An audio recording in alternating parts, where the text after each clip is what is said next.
tak sempat terhenti, seperti jarum jam dinding yang tidak berfungsi. Ada mereka yang jatuh, ada mereka yang sakit, ada mereka yang kehilangan, ada mereka yang meninggalkan. Tidak satu, tidak dua, mereka pergi bergerombol dalam gelombang bernama kematian. Pandemi akan pergi seperti kabut yang hilang sebelum fajar. Asal kalian tidak membawa ego, bergerombol di sana-sini, berhahaha mengabaikan yang diatur. Sungguh elok jika kalian peduli atas nama kemanusiaan. Pakai masker, harga mati. Gak pakai masker, bisa mati.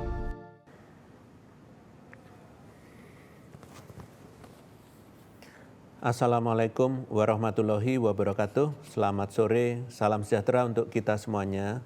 Hari ini saya akan menyampaikan perkembangan penanganan COVID-19 di Indonesia. Jika dibandingkan dengan negara lain, pola kenaikan kasus COVID-19 di Indonesia cenderung berbeda.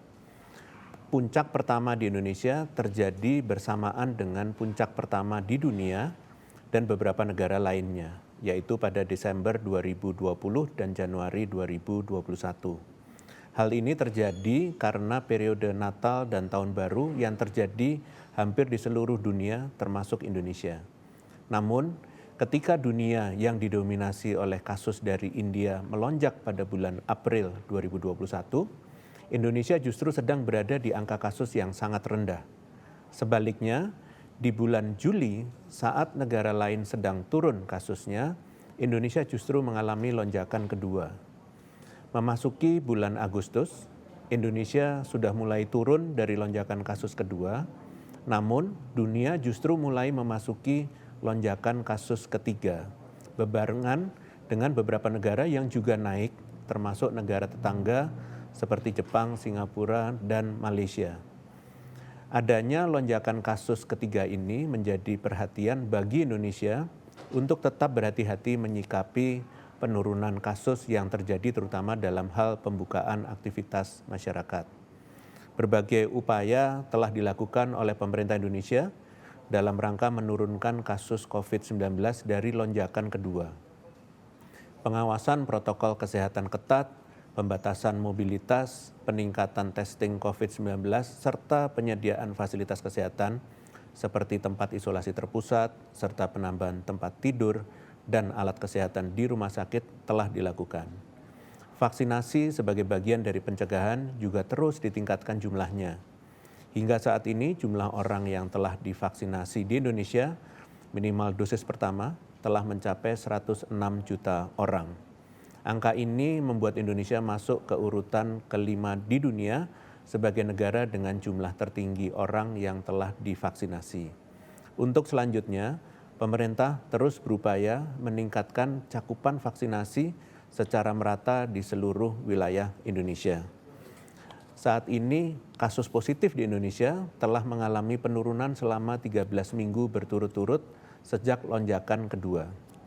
Kasus positif mingguan pertanggal 17 Oktober 2021 adalah sejumlah 6.826 kasus. Telah turun sangat jauh dibandingkan dengan jumlah kasus saat lonjakan kedua, yaitu 350.273 kasus. Perkembangan persentase kesembuhan juga terus mengalami peningkatan. Saat ini kesembuhan telah mencapai 96,19%, terus meningkat jika dibandingkan dengan persen kesembuhan pada saat lonjakan kasus kedua yang hanya sebesar 82,55%. Kasus aktif telah turun hingga mencapai 16.388 atau 0,43%. Menurun sangat signifikan jika dibandingkan sebelumnya mencapai rekor tertinggi yaitu 542.236 atau 18,84% pada puncak kedua. Positivity rate juga turun drastis mencapai 0,56% setelah sempat mencapai 26,76% pada puncak kedua. Hal serupa juga teramati pada keterpakaian tempat tidur atau BOR yang saat ini berjumlah 5,69% setelah sempat mencapai 77,77% pada puncak kedua.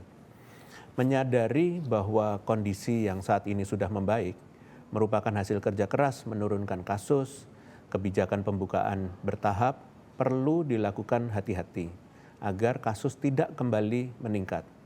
Selain mempertimbangkan data kasus dan BOR, pengamatan juga dilakukan terhadap angka reproduksi efektif atau RT. Angka ini menunjukkan rata-rata potensi penularan dari satu orang positif dalam satu periode waktu. Pada saat lonjakan kasus kedua, angka RT nasional adalah 1,41, sedangkan saat ini angkanya hanya sebesar 0,70. RT kurang dari 1 ini menunjukkan potensi penularan yang rendah pada masyarakat. Dengan penularan yang rendah ini, diharapkan pembukaan bertahap dapat dilakukan dengan penuh kewaspadaan, sembari tetap mempersiapkan langkah-langkah pengendalian apabila terlihat adanya tren kenaikan kasus.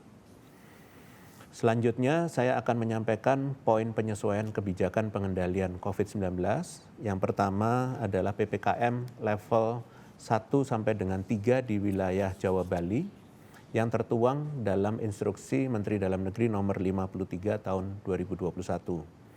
Khusus kabupaten atau kota level 3, pertama diterapkannya kapasitas 25% bagi fasilitas kebugaran atau gym, ruang pertemuan dan ballroom di hotel non-penanganan karantina dengan penerapan protokol kesehatan ketat dan terintegrasi dengan Peduli Lindungi.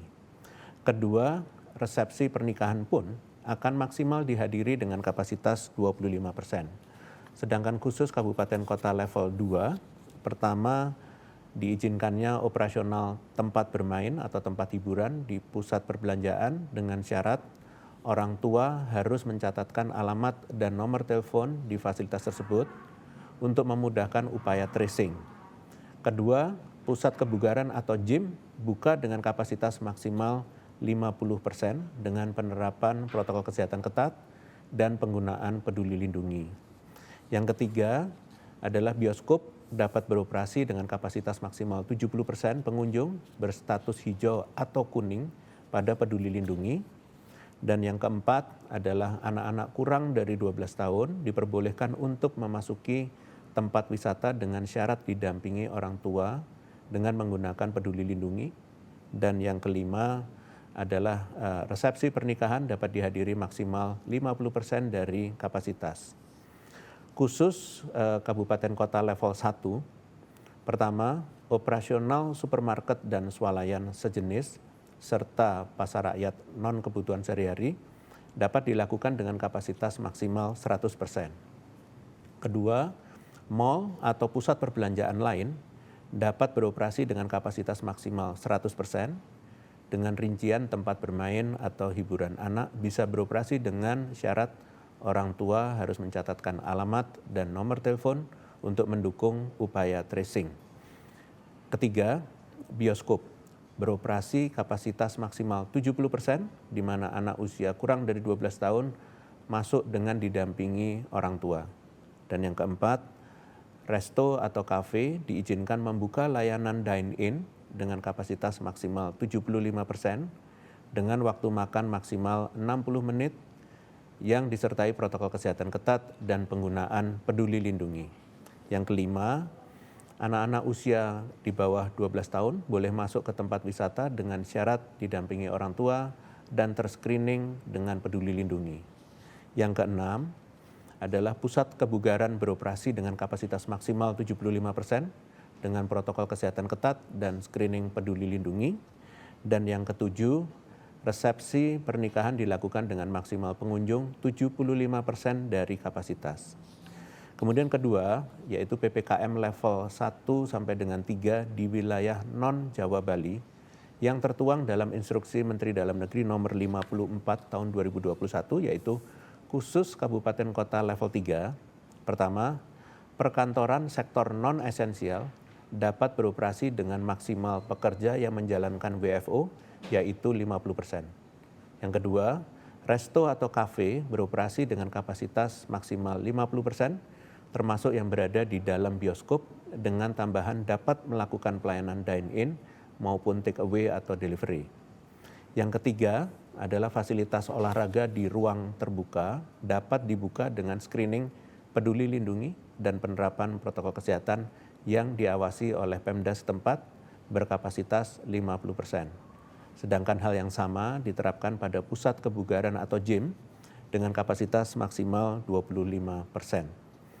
Khusus kabupaten kota level 2 dan level 1, pertama, yaitu kegiatan perkantoran di zona oranye dapat menerapkan WFO mencapai 50%. Kedua, pusat perbelanjaan mal atau di daerah zona kuning dan oranye dan beroperasi sampai dengan pukul 21.00 dengan kapasitas maksimal 50%. Yang ketiga, bioskop dapat diisi sampai kapasitas 70% oleh pengunjung berstatus hijau. Dan yang keempat, resto atau kafe dapat memberikan layanan dine-in maksimal 50% kapasitas dengan pengaturan 2 orang per meja serta layanan delivery atau take away. Dan yang kelima, rapat atau seminar dapat dilakukan di daerah zona oranye dengan kapasitas maksimal 25%. Selain itu akan dilakukan uji coba penerimaan penonton langsung di Liga 1 di wilayah Jawa Bali yang ditentukan oleh PSSI dan PT LIB dengan pertandingan hanya boleh dilakukan 1 kali seminggu dengan penonton maksimal 25% atau 5.000 orang dengan hasil screening hijau dan di daerah yang dilakukan adalah wilayah non-Jawa Bali sebagai uji coba penerimaan penonton langsung di Liga 2 dengan maksimum penonton adalah 25% kapasitas atau 5.000 orang. Simulasi protokol kesehatan di Kejurnas balap sepeda di Cimahi dan Garut, yaitu pada tanggal 23 sampai dengan 31 Oktober 2021, akan diterapkan dengan sistem bubble to bubble tanpa adanya penonton, di screening menggunakan peduli lindungi. Kemudian penambahan pintu masuk perjalanan internasional, yaitu Bandara Hang Nadiem dan Raja Haji Visabilillah, ini di Kepulauan Riau, dan pintu masuk jalur laut di Provinsi Bali dan Kepulauan Riau terbuka untuk kapal pesiar, cruise, dan kapal layar atau yacht. Yang ketiga, aturan perjalanan dalam negeri yang tertuang dalam surat edaran Satgas nomor 21 tahun 2021 terjadi perubahan pengaturan syarat pelaku perjalanan dalam negeri saat ini, yaitu pengetatan persyaratan testing menjadi PCR saja di moda udara pada wilayah Jawa Bali dan non-Jawa Bali level 3 dan 4. Mengingat sudah tidak diterapkannya penjarakan antar tempat duduk atau seat distancing. Kemudian berikutnya diizinkannya mobilitas anak-anak usia kurang dari 12 tahun, di mana dalam aturan sebelumnya dibatasi dengan syarat wajib menunjukkan 1 dokumen, yaitu hasil negatif tes COVID-19 sesuai moda transportasi dan daerah tujuannya. Penambahan rincian syarat perjalanan supir kendaraan logistik dan pengelompokannya sesuai dengan wilayah perjalanannya, yaitu menjadi wilayah Jawa Bali dan non-wilayah Jawa Bali, dan sesuai dengan status vaksinasinya. Rincian pengaturan lainnya telah dijelaskan pada sesi konferensi pers sebelumnya pada hari ini. Sebelum menutup konferensi pers hari ini, berikut adalah beberapa informasi tambahan terkait COVID-19 di Indonesia. Pemerintah Indonesia secara resmi menerima sebanyak 2,5 juta dosis vaksin Pfizer dalam bentuk jadi pada tanggal 17 Oktober 2021. Seluruh dosis vaksin tahap ke-91 ini langsung didistribusikan ke 3 provinsi, yaitu Jawa Barat, Jawa Tengah, dan Yogyakarta. Selain itu, pada tanggal 19 Oktober 2021, pemerintah Indonesia juga menerima kedatangan vaksin tahap ke-92 berupa 224.000 dosis vaksin AstraZeneca yang merupakan hasil kerjasama dengan pemerintah Jepang. Dukungan kerjasama vaksin dari pemerintah Jepang ini menambah total kedatangan vaksin COVID-19 di Indonesia menjadi 285,3 juta dosis, baik dalam bentuk bulk dan bahan jadi. Demikian konferensi pers pada hari ini. Saya lanjutkan dengan sesi tanya jawab media. Terima kasih. Terima kasih Prof. Pertanyaan pertama dari dua media yaitu fatberita1.com dan kiki-katadata.id. Bila tes PCR untuk mengatasi penyebaran virus dan meningkatkan kepatuhan masyarakat, mengapa hanya digunakan pada pengguna pesawat saja? Apakah transmisi COVID di pesawat lebih terbuka ketimbang bus akap atau kereta jarak jauh sehingga memerlukan PCR? Lalu pemakai transportasi umum bus dan kereta serta kapal laut cukup tes antigen saja. Apakah karena disesuaikan dengan tarif angkutan atau seperti apa? Terima kasih. Baik, terima kasih kepada berita1.com dan katadata.id. Berbagai penyesuaian kebijakan yang dilakukan saat ini pada prinsipnya adalah uji coba pelonggaran mobilitas dalam rangka meningkatkan produktivitas masyarakat dengan penuh kehati-hatian. Pengetatan metode testing menjadi PCR saja di moda udara wilayah Jawa Bali dan non-Jawa Bali level 3 dan 4 ini merupakan bagian dari uji coba pelonggaran mobilitas dengan prinsip kehati-hatian tersebut. PCR sebagai metode testing yang lebih sensitif dapat mendeteksi orang terinfeksi lebih baik daripada rapid antigen, sehingga potensi orang terinfeksi untuk lolos deteksi dan menulari orang lain dalam setting kapasitas yang padat dapat diminimalisir. Kebijakan yang sekarang dilakukan akan dievaluasi dan tidak menutup kemungkinan adanya penyesuaian kebijakan di masa yang akan datang. Terima kasih. Terima kasih Prof. Pertanyaan selanjutnya dari Ismi Nikkei Asia. Apakah pemrosesan data untuk menetapkan level PPKM setiap minggunya menggunakan artificial intelligence atau masih secara manual mengingat ada faktor kondisi di lapangan yang dinamis? Terima kasih. Terima kasih pada Nikkei Asia. Pendataan hasil leveling per kabupaten kota telah diinput dengan berbagai metode, baik yang konvensional maupun digital, yang disesuaikan dengan kesiapan sarana dan prasarana di masing-masing daerah. Data yang terkumpul untuk perhitungan indikator laju penularan maupun respon kesehatan ini diakumulasi dari data yang dikumpulkan dari sistem NAR atau New All Records, serta verifikasi dari setiap dinas kesehatan yang langsung melaporkan ke bagian Public Health Emergency Operation Center atau PHEOC di Kementerian Kesehatan. Dan hasil data level PPKM per kabupaten kota secara nasional dapat dipantau oleh publik pergerakannya di https://vaksin.kemkes.go.id di bagian situasi COVID-19. Terima kasih. Terima kasih Prof. Pertanyaan terakhir dari media yang sama. Menteri Kesehatan menyebut herd immunity di Indonesia telah tercapai dengan tingkat kasus yang terus menurun. Apakah ini telah menjadi perhitungan pemerintah atau Satgas dalam merancang kebijakan pada libur akhir tahun? Terima kasih. Pertimbangan strategi kebijakan didasarkan pada fakta dan data yang ada di lapangan, serta hasil monitoring dan evaluasi kebijakan yang telah diterapkan sebelumnya. Saat ini pemerintah sedang melakukan sero survei untuk mengetahui kadar antibodi yang terbentuk di masyarakat, baik akibat vaksinasi atau pasca tertular.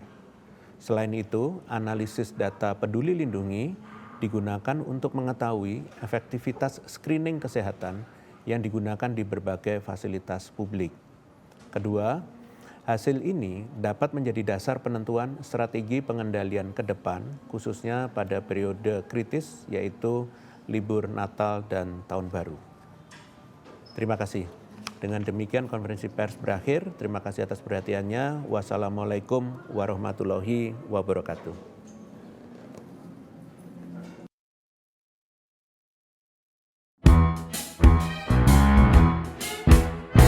Jalani hari dengan 3 wajib iman, wajib